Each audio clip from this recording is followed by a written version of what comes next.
जय हिंद। आप सभी को नव वर्ष की शुभकामनाएं। आपको पता होगा कि हमने एन जो 6 to 12 क्लास की बुक होती है, उसी के तहत एन क्लास 6 का सीरीज शुरू किया है, जिसके अंतर्गत पूरे क्लास में साइंस जो है वो आपको पीडीएफ से कराए जा रहे हैं, जिसके अंतर्गत जो कुछ भी इम्पोर्टेंट पॉइंट है उसको हमने हाईलाइट करके पीडीएफ आप देख सकते हो। हाईलाइट करके हमने इस सीरीज को शुरू किया है ताकि आपका समय भी बचे और साथ ही साथ आप हर एक एग्ज़ाम में, आपने अगर एग्ज़ाम दिया होगा और दे रहे होंगे तो आपने देखा होगा कि सभी सवाल जो होते हैं वो कहीं ना कहीं घूम फिर करके एनसीईआरटी बुक से होते हैं। और कहा भी जाता है कि अगर आपको किसी कम्पिटिटिव एग्ज़ाम की, वनडे एग्ज़ाम की तैयारी करनी है तो आपको एनसीईआरटी पढ़ना ही पड़ेगा। तो आपको इसी कष्ट को दूर करने के लिए हमने क्या किया है कि एनसीईआरटी सीरीज शुरू किया है। और पहले वीडियो में आप लोगों ने अच्छा सपोर्ट किया और अच्छे कमेंट और अच्छे रिव्यू आए, इस कारण से हमें लगा कि नहीं, ये सीरीज़ और आगे भी कंटिन्यू रखना चाहिए। तो हमें फिर से आपका यही सपोर्ट और मोटिवेशन का ज़रूरत है। आप हमें इस तरह से ही कमेंट करके बताते रहेंगे, तब हम आपको ये कंटिन्यू कराते रहेंगे। तो आज का ये सीरीज है चैप्टर नंबर 2, वस्तुओं के समूह बनाना। तो ध्यान से देखते चलेंगे और जो कुछ भी है उसके बारे में जानते चलेंगे। दूसरी बात कि इसका पीडीएफ आपको टेलीग्राम पे मिल जाएगा, आप टेलीग्राम से जाकर डाउनलोड कर लेंगे। तीसरी बात, जितने बार आप वीडियो देख रहे हैं उतने बार पेन और कॉपी लेकर के बैठें और जो कुछ भी हाईलाइटेड पॉइंट आपको दिख रहे हैं उसको आप स्वतः ही लिखने का प्रयास करें, जिससे कि आपका एनसीईआरटी का एक नोट्स भी तैयार होता चलेगा। तो आइए बढ़ते हैं। हम हमारा चैप्टर है वस्तुओं के समूह बनाना, जिसमें कहता है हमारे चारों ओर की वस्तु। तो आप इसका सार समझिए। चैप्टर में हमें ये कहा गया है कि जो कुछ भी हमारे आसपास है, भोजन है, वस्तु है, ये सभी कहीं न कहीं हमारे चारों ओर, चाहे कुछ भी हो, आप जो कुछ भी देखते हैं वस्तु के रूप में, वो सभी का एक अलग रंग होता है, एक अलग आकृति होता है। सभी वस्तु का अपना ही गुण होता है, चाहे वो बैलगाड़ी हो, चाहे वो आपका किताब हो, चाहे वो पानी हो, सब अपना अपना एक अलग गुण रखता है। देखो, सबसे पहली बात मैं बता दूं कि ये जो चैप्टर है इसको मैं थोड़ा सा समझाते हुए लेके जाएंगे, ठीक है। चैप्टर हो सके क्लास आपको वीडियो 30 मिनट की जगह 35 मिनट 40 मिनट हो, लेकिन आप एक बार इस वीडियो को देख लोगे ना, तो मैं इतना दावे के साथ कह सकता हूँ कि आपको फिर ये चैप्टर दोबारा समझने के लिए आपको देखने की ज़रूरत नहीं पड़ेगा, बस मेन मेन पॉइंट को याद करने के लिए ज़रूरत पड़ेगा। तो थोड़ा सा पेशेंस के साथ इसको देखना। हम उस तरह से बताएंगे जैसे लगेगा कि आप कहीं क्लास कर रहे हो, ठीक है, ऑफलाइन सामने बैठ कर के आप क्लास कर रहे हो और मैं आपको समझा रहा हूँ। जितनी हमारे पास जानकारी है हम उसके अनुसार आपको समझाने का प्रयास करेंगे। तो थोड़ा सा पेशेंस के साथ बैठना। जैसे देखिए, यहाँ पर हमारे चारों ओर की वस्तुओं में कुछ पिक्चर्स दिए गए हैं, आप देख सकते हैं तरह तरह के लोग हैं। एक टेडी बियर है, एक ताला है, एक ग्लव्स है, कुछ ये देखो बचपन वाली मोबाइल है ना, जिसमें ढिंगरा ढिंगरा वाला एक गाना बजता था, बुमरो बुमरो वाला। ये चिमटा है, ग्लास है, बहुत सारे सीढ़ी का है, ये सभी दिख रहा होगा आपको। तो ये सभी क्या है कि एक अलग अलग तरीके से आपको देखने के लिए मिलेगा। अब देखिए, यहाँ पर सीधा सीधा कहता है कि उदाहरण में हमने वस्तुओं के समूहों में उनकी आकृति तथा जिस पदार्थ से वे बने हैं उनके बारे में बांटा है। तो कहता है कि हमारे चारों ओर की वस्तुएं एक अथवा एक से अधिक पदार्थों से बनी होती है। ये पदार्थ कांच, धातु, प्लास्टिक, लकड़ी, रुई, कागज, पंख तथा मिट्टी के हो सकते हैं। यानी कि वस्तुएं जो हमारे चारों ओर है वो किसके बने होते हैं, तो एक या एक से अधिक पदार्थों के बने होते हैं। यहाँ पर आपके लिए प्रैक्टिकल दिया गया है, प्रैक्टिकल में आपको कुछ नहीं करना है। अब देखिए क्रियाकलाप 2। यहाँ पर क्रियाकलाप 2 के अंतर्गत कुछ पॉइंट दिए गए हैं और कहा गया है कि सारणी 2.1 वस्तुएं तथा पदार्थ जिनसे ये बनी है। जैसे प्लेट या थाली किससे बना होता है, तो इस्पात, कांच और प्लास्टिक से। पेन जो है प्लास्टिक और धातु से बना होता है, आपने इस चीज़ को देखा होगा। तो आपको ये लग रहा होगा कि ये क्लास 6 का है, छोटी सी नॉर्मल सी सवाल है, हम जानते हैं, लेकिन ये वही है जो एक पहली सीढ़ी है आपको छत तक ले जाने के लिए। तो छत पर अगर चढ़ना है तो आपको इन सीढ़ियों पर चढ़ना ही पड़ेगा। अब देखिए यहाँ पर एक बूझो है, बूझो कह रहा है कि बूझो यह जानना चाहता है कि क्या हमने यह पता लगाया है कि कुछ पदार्थों का उपयोग एक से अधिक प्रकार की वस्तुओं को बनाने में किया जा सकता है। तो हाँ, कुछ पदार्थों को किया जा सकता है और इसी के अंतर्गत कहा गया है कि कई बार तो कोई वस्तु एक ही पदार्थ की बनी होती है, तो ऐसा भी होता है कि एक ही वस्तु कई पदार्थों से भी बनी हो सकती है और फिर एक ही पदार्थ के उपयोग से कई वस्तुएं बनाई जा सकती है। ये कैसे निश्चित किया जा सकता है? मतलब यहाँ पर आपके लिए एक डेफिनेशन यानी कि परिभाषा छुपा हुआ है पदार्थ के बारे में। पदार्थ क्या है? तो कोई वस्तु एक ही पदार्थ से बनी हो सकती है, या पदार्थ वो है जो एक ही वस्तु कई पदार्थों से बनी हो सकती है, या यह भी है कि फिर एक ही पदार्थ के उपयोग कई वस्तुओं में की जा सकती है।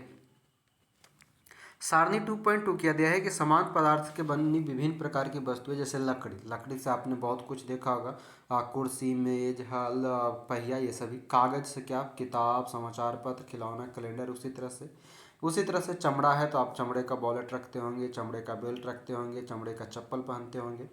प्लास्टिक है, प्लास्टिक से आपने बर्तन भी देखा होगा, गिलास का गिलास, आपके जूते, चप्पल, ऐसे प्लास्टिक है। रुई से आपने देखा होगा, कान खोदने वाला भी आपका रुई का बना होता है। आपको इमरजेंसी में यानी कि कटे छटे में भी रुई काम आता है।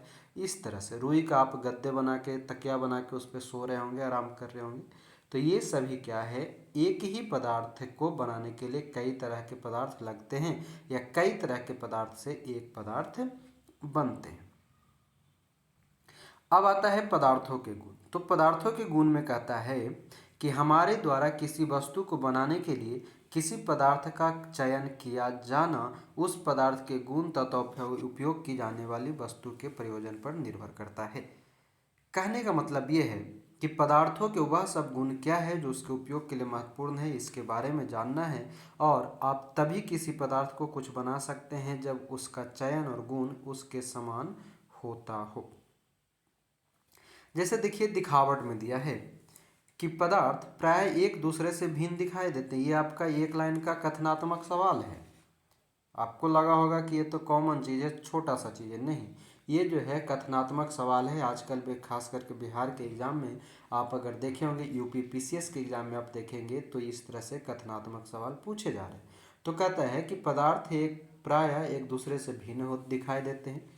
लकड़ी लोहे से बिल्कुल भिन्न दिखाई देता है, लोहा तांबा एल्युमिनियम से बिल्कुल भिन्न दिखाई देता है, परंतु फिर भी लोहा, तांबा, एल्युमिनियम में कुछ समानताएं हो सकती है जो लकड़ी में नहीं पाई जाती है। कहने का मतलब क्या है कि लोहा, तांबा, एल्युमिनियम में कुछ समानताएं हो सकती है, लेकिन लकड़ी में कुछ समानताएं नहीं है। आगे आइए। अब देखिए नीचे में कुछ काटने के लिए दिया है, और देखिए यहाँ पर कह रहा कि रेग माल से रगड़ कर यह देख सकते हैं कि विद्युतीवान है अथवा नहीं। मतलब आप यहाँ पर सीधा सा यहाँ पर आइए, पॉइंट ये कह रहा है कि क्या अपन पदार्थों में इसी प्रकार की कोई चमक अथवा धुति देखते हैं, जैसे भी संभव हो सके किसी भी ढंग से उन्हें काटिए। ऐसा आप कक्षा में जितने भी पदार्थ को काटेंगे उससे पता चलेगा। मतलब यहाँ पर कहने का मतलब ये समझाने का चाह रहा है कि आप किसी भी वस्तु को काटते हैं तो क्या वो अलग अलग तरीकों से दिखता है या नहीं। जैसे कहता है पदार्थ जिनमें इस प्रकार की ध्रुति होती है वे प्रायः धातु होते हैं। ध्रुति मतलब आवाज, ठीक है। तो कहता है पदार्थ जिनमें इस प्रकार की ध्रुति होती है प्रायः धातु होते हैं, जैसे लोहा, तांबा, एल्युमिनियम, सोना धातुओं के उदाहरण हैं। कुछ धातुएं बहुधा अपनी चमक खो देती है और ध्रुतिहीन यानी कि निष्प्रभव दिखाई देने लगती है।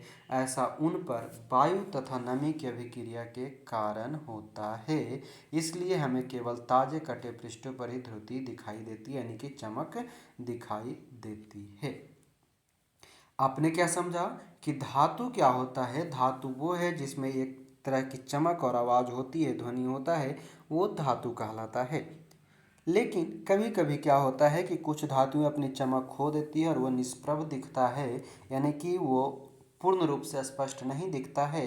तो ऐसा क्यों होता है? मतलब सवाल आपसे बनता है कि धातुएं अपनी चमक कब खोएगा?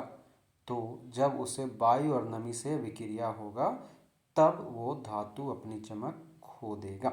आपने देखा होगा लोहे में जंग लग जाना, पीतल का हल्का काला हो जाना, ये सभी क्या है तो वायु में नमी आ जाने से हो जाता है। अब दूसरा पॉइंट कहता है कठोरता। कठोरता क्या है?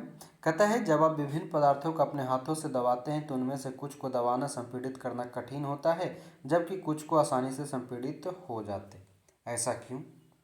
तो कहता है कि वे पदार्थ जिन्हें आसानी से संपीड़ित किया अथवा खरोचा जा सकता है कोमल पदार्थ कहलाते हैं, जबकि अन्य पदार्थ जिन्हें संपीड़ित करना कठिन होता है कठोर पदार्थ कहलाते हैं। उदाहरण के लिए रुई अथवा स्पंज कोमल है, जबकि लकड़ी कठोर है।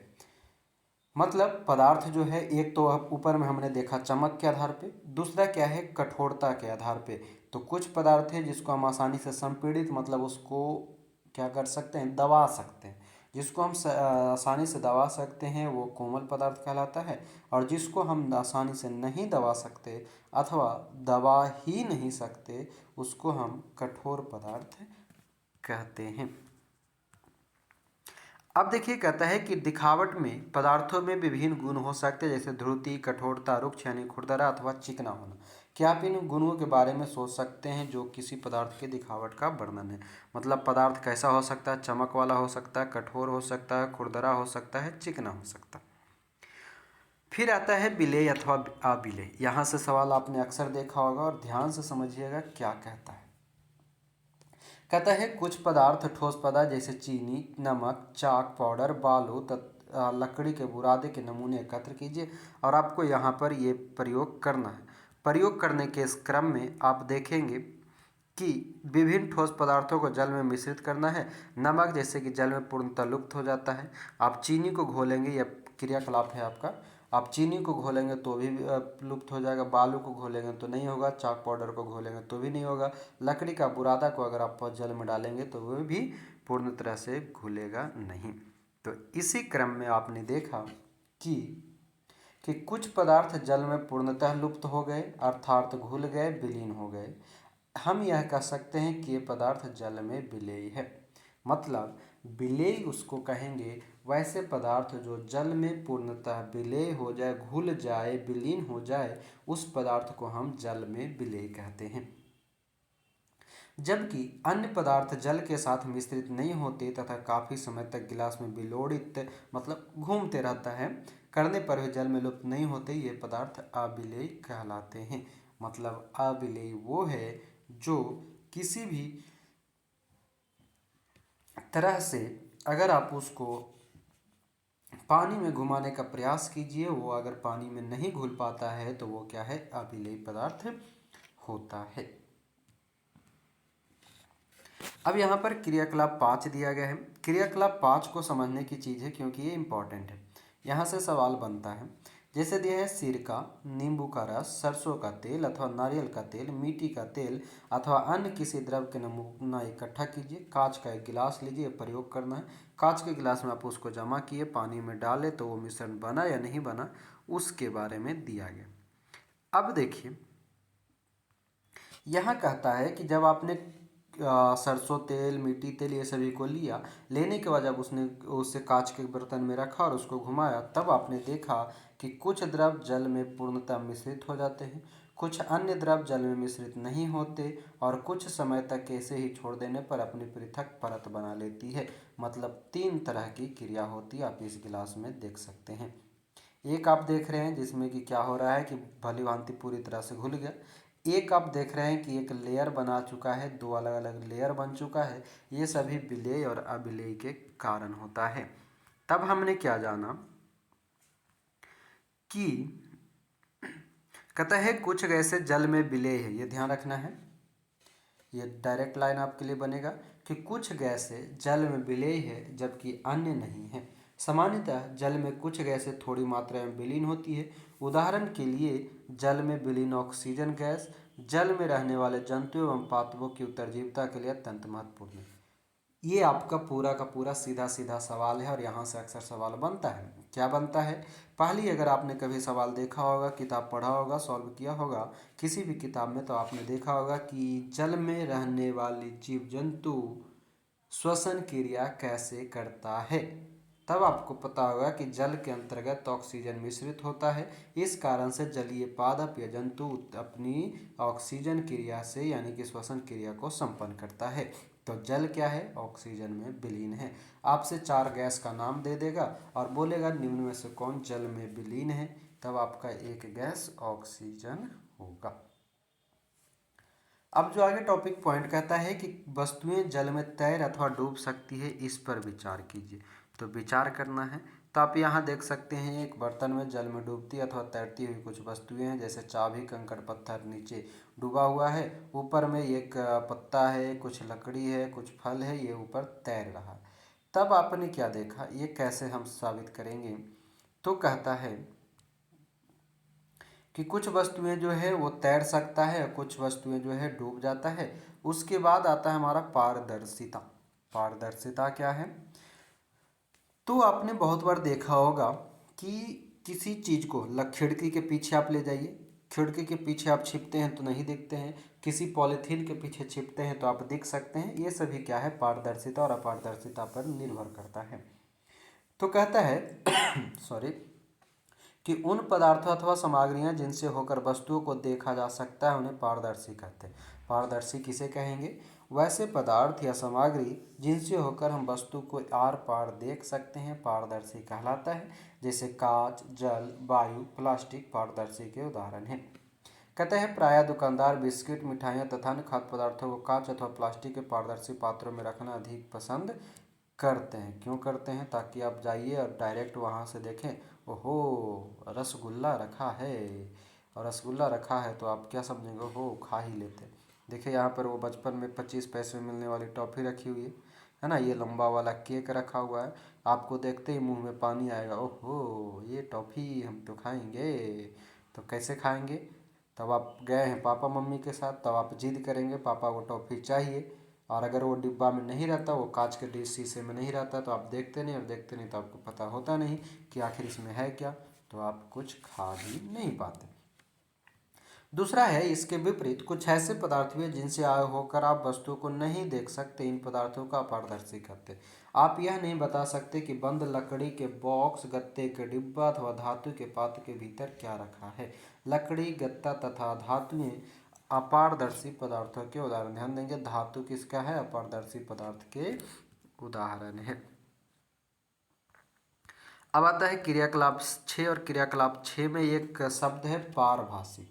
मतलब कह रहा है ऐसे पदार्थ जिनसे होकर वस्तुओं को देख तो सकते हैं परंतु वस्तु स्पष्ट नहीं देखा जा सकता, उन्हें पारभासी कहते हैं। जैसे कागज पर लगे तैलीय धब्बे को याद कीजिए, जिसका उपयोग हमने खाद्य पदार्थों को वसा के लिए परीक्षण करने में किया था, वह भी पारभासी ही था। अब यहाँ पर देखिए एक लाइन छिपा हुआ कह रहा है कि कागज पर लगे उस तैलीय धब्बे को याद कीजिए जिसका उपयोग हमने खाद्य पदार्थों का वसा के लिए परीक्षण में किया था। मतलब खाद्य पदार्थ से वसा को पता करने के लिए हम तैलीय धब्बा का प्रयोग करते हैं। तब आप समझ गए होंगे सब वस्तुएं 3 तरह की होती है, पारदर्शी, अपारदर्शी और पारभासी। पारदर्शी वो होता है जिससे हम आर पार देख सकते हैं आसानी से। अपारदर्शी वो होता है जिसको हम आर पार आसानी से नहीं देख सकते। और पारभासी वो होता है जिसमें हम आर पार हल्की या धुंधली छवि के रूप में देख सकते हैं। आइए आगे चलते हैं।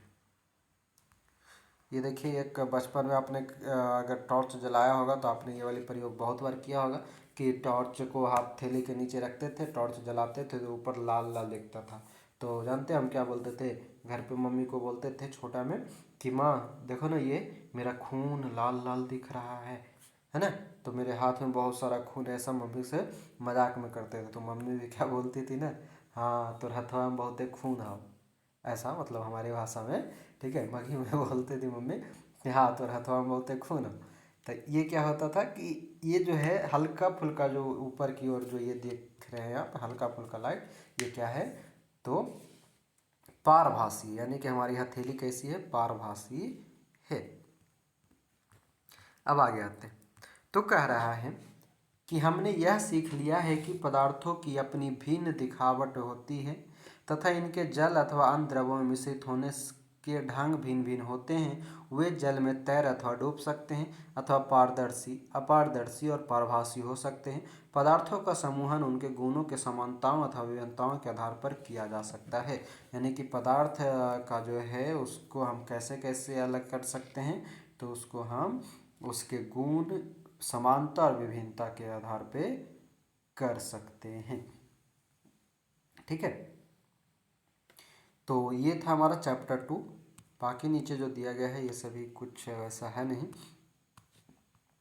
अब देखिए यहाँ पर कुछ शब्द दिए गए थे। कठोर, अबिलेय, धुतिमय यानी चमकीला, पदार्थ, धातु, अपारदर्शी, रुक्ष मतलब खुरदरा, विलेय, पारभासी, पारदर्शी, इन सब के बारे में हमने अभी जाना है।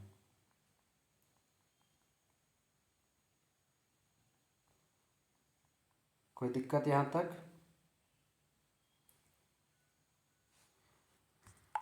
अब देखिए यहाँ पर सारांश दिया गया है। सारांश क्या है, सारांश देख लेते हैं। अभी तक जो इतना हम लोग पढ़े वो सभी का एक कॉपी है कि ये हमें क्या पढ़ाई हुआ। तो कहता है हमारे चारों ओर की वस्तुएं अनेक प्रकार के पदार्थों से बनी होती है। किसी दिए गए पदार्थ का उपयोग बहुत सी वस्तुओं के निर्माण में किया जा सकता है। किसी वस्तु को केवल एक ही पदार्थ से भी बनाना संभव हो सकता है अथवा उसे विभिन्न प्रकार के पदार्थों से भी बनाया जा सकता है। यानी कि पदार्थ को बनाने के लिए एक ही पदार्थ से कई वस्तु बना सकते हैं या एक वस्तु से कई पदार्थ बना सकते हैं। विभिन्न प्रकार के पदार्थों के गुण भिन्न भिन्न होते हैं। कुछ पदार्थ दिखावट में चमकदार होते हैं जबकि अन्य नहीं होते। कुछ खुरदरे होते हैं तो कुछ अन्य चिकने मसूड़े, जैसा मसूड़ा जो है हमारा चिकना होता है उसी लिखा है। इसी प्रकार कुछ पदार्थ स्पर्श करने पर कठोर लगते हैं तो कुछ अन्य कोमल लगते हैं। कुछ पदार्थ जल में विलेय होते हैं जबकि कुछ अन्य अविलेय होते हैं। कुछ पदार्थ जैसे कांच पारदर्शी होते हैं तथा कुछ अन्य जैसे लकड़ी एवं धातुएं अपारदर्शी होते हैं। कुछ पदार्थ पारभासी होते हैं। ये सभी हमने भी जाना था। पदार्थों को उनके गुणों में समानताओं तथा विभिन्नताओं के आधार पर समूहों में बांटा जाता है। वस्तुओं को सुविधा तथा उनके गुणों के अध्ययन के लिए एक साथ समूहित किया जाता है। ये सभी हमने अभी पढ़ा था और ये था आज का आपका कुछ यहाँ पर सवाल दिए गए हैं। ये प्रस्तावित परियोजना एवं क्रियाकलाप है जो आपको स्कूल में बैठे बैठे करना है। 6 क्लास में करना था, अभी आप 6 क्लास के हैं नहीं, तब आपको करना नहीं है, बस ऊपर में जो कुछ पढ़ा उसको याद रखना है। तो ये था आपका चैप्टर नंबर 2।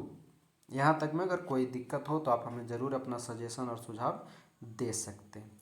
ठीक है, तो वीडियो कैसा लगा और हमारे समझाने का प्रयास जो हमने किया वो आपको कैसा लगा, इसके बारे में आप हमें ज़रूर बताएं ताकि मैं और भी बेहतरीन ढंग से इसको समझाने और डेली कराने का प्रयास कर सकूं। तो मिलते हैं चैप्टर नंबर 3 के साथ। आज के लिए आपका बहुत बहुत धन्यवाद। जय हिंद।